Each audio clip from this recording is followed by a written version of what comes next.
اف ایریشن قریش اف ایریشن ترسونک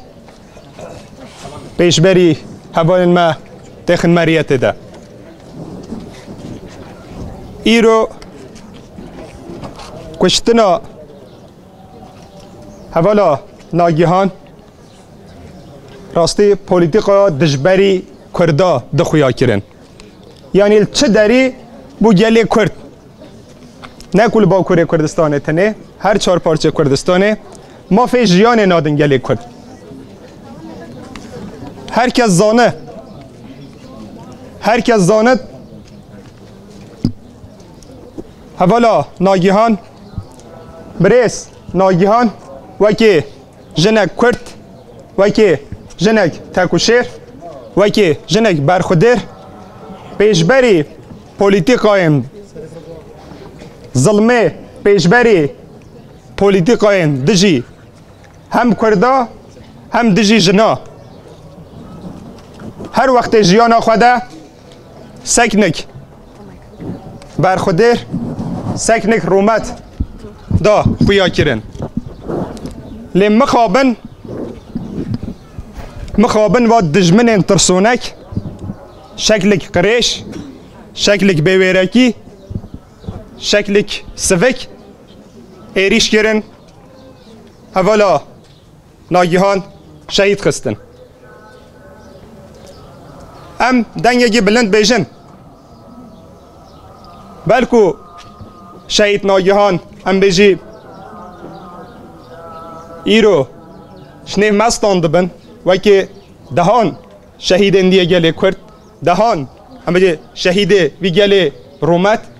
وی شکل سوک ایریشم قریش شمستاندن لی ام زانن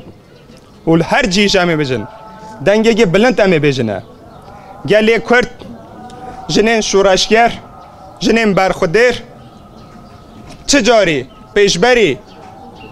و پولیتیقاین دجمناتی چوک ناداند سری ناتاویند هر جهیجیب دنگی بلند امی بیجنه شهید نامرن امیل هر جهی بیجنه دنگی بلند امیل خودی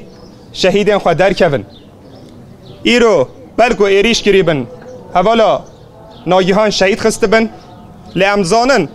صدان هزاران میلیونان جنین تکوشیر جنین کرد و ریا حوالا ناگهان ده تکوشینا خواه برخودانا خواه بردام بکد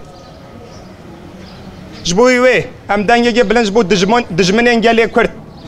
جبو دجمنین توایی جنین کردو جنین جهانه بیجن ایریشن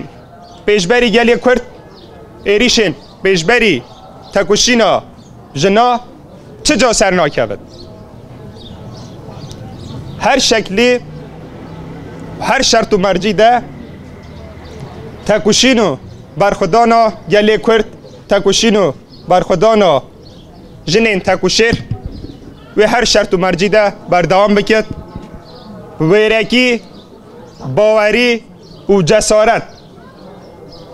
تکوشینا گلی ما تکوشینا جنین تکوشیر و سرب کود هم دی ساد بیجن شهید نامرد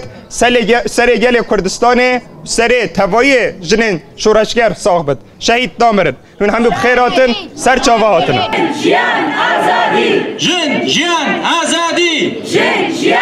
آزادی